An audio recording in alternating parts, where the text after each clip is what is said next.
दोस्तों, आप में से कितने लोगों के दिमाग में ये ख्याल आता होगा कि यूनिवर्स इन्फिनाइट है, उसका कोई एंड नहीं है। इसके अंदर हमारी गैलेक्सी मौजूद है जिसको हम द मिल्की वे भी कहते हैं। उसके अंदर 200 बिलियन स्टार्स मौजूद हैं। लेकिन मैं आपको बता दूं, इसी तरीके की करीबन 2 ट्रिलियन गैलेक्सीज मौजूद हैं इस यूनिवर्स के अंदर, और इस यूनिवर्स को हम इन्फिनाइट नहीं मान सकते, ये फाइनाइट है। ये एक मिथ है हम सभी के दिमाग में जिसको साइंटिस्ट ने बस्ट कर दिया है बहुत पहले ही।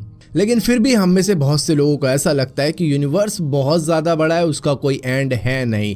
दरअसल अगर आप रेडियस यानी कि सेंटर पॉइंट से नाप के देखो तो हर एक साइड से करीबन 47 बिलियन लाइट ईयर्स दूर है यूनिवर्स का आउटर एज, और अगर डायमीटर से देखा जाए तो वो करीबन 94 बिलियन लाइट ईयर्स दूर है एक दूसरे से। ब्लैक होल के बारे में भी हमारी कुछ ऐसी मिथ है कि वो एक जाइंट वैक्यूम होता है जो कि कॉस्मिक टोर्नेडो की तरह काम करता है। अगर हम धरती पे टोर्नेडो को देखें तो किस तरीके से गाड़ियां उड़ जाती हैं, घर उड़ जाते हैं, तो इस तरीके से ही वो अपने गैलेक्टिक पाथ के अंदर सभी प्लैनेट्स को, सभी स्टार वगैरह को, सबको खींच लेता है।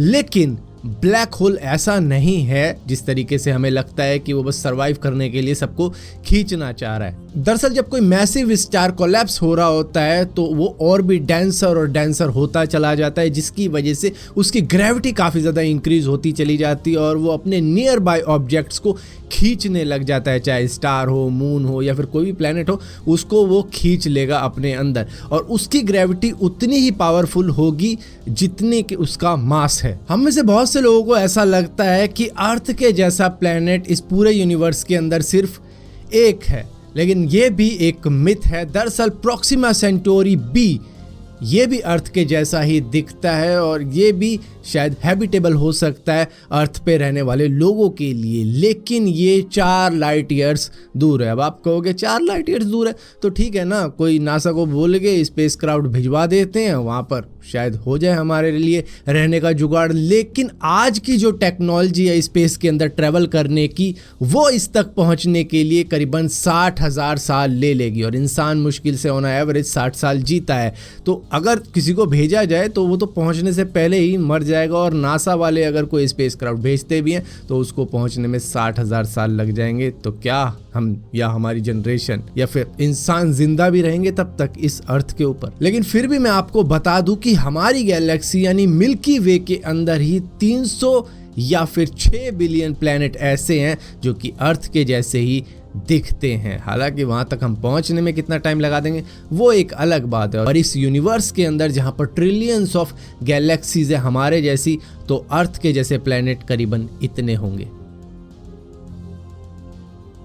अब कई लोगों के दिमाग में एक और मिथ आ रहा होगा, चलो एक टाइम पर आकर हम लाइट की स्पीड को मैच कर देंगे, जो हमारे पास टेक्नोलॉजी होगी वो लाइट की स्पीड से चलने वाली होगी, जैसे कि रैप स्पीड, हाइपर ड्राइव्स और इस तरीके की कई सारी फ्यूचरिस्टिक टेक्नोलॉजीज जो कि हम फिक्शनल वाली मूवीज के अंदर देखते हैं। लेकिन आइंस्टाइन की थ्योरी ऑफ रिलेटिविटी की अगर बात की जाए तो जैसे जैसे ऑब्जेक्ट की स्पीड बढ़ती जाती है वैसे वैसे वो मास गेन करता चला जाता है, यानी कि वो और भी ज़्यादा हैवी होता चला जाता है। तो उसको अगर देखा जाए तो सिर्फ 1 ग्राम वजनी चीज़ को ही हम स्पेस में लाइट की स्पीड से उड़ाना चाहें या भगाना चाहें तो इन्फिनाइट एनर्जी लगेगी उसके लिए। तो बॉटम लाइन ये है कि हम लाइट की स्पीड को कभी भी मैच नहीं कर पाएंगे। यहीं पर एक और कॉमन मिथ मौजूद है जिसके अंदर बताया जाता है कि स्पेस के अंदर बिल्कुल भी आवाज़ नहीं आती है, वो एक वैक्यूम है जिसके अंदर अगर आप बात करने की कोशिश करते हो बाहर, मैं स्पेस वॉक की बात कर रहा हूँ, अगर आप स्पेस वॉक करके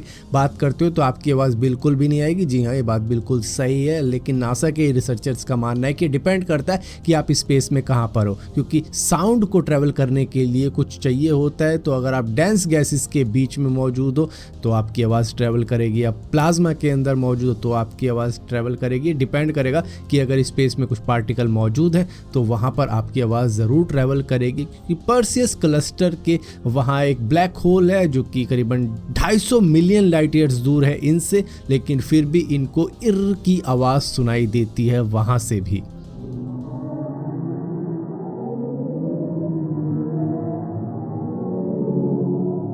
अब आइंस्टाइन की थ्योरी को ही देखा जाए अगर एक और बार, तो यूएफओ साइटिंग बहुत ज़्यादा हो जाती है अमेरिका के अंदर, और चलो एक आधी को जेन्युइन मान भी लेते हैं। तो इतना ज़्यादा फ्यूल वो कहाँ से ले आए? चलो मान लेते हैं कोई टेक्नोलॉजी उन्होंने ऐसी बना दी होगी, लेकिन जितना वक्त लग रहा है उसके अंदर, फूड, फ्यूल, रेडिएशन, इससे कैसे बच गए वो?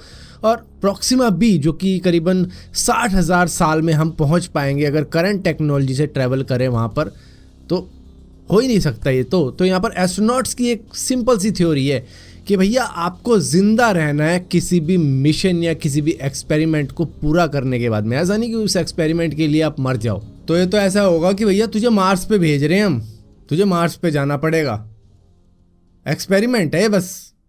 क्या करूं मैं, मर जाऊं? पानी पी।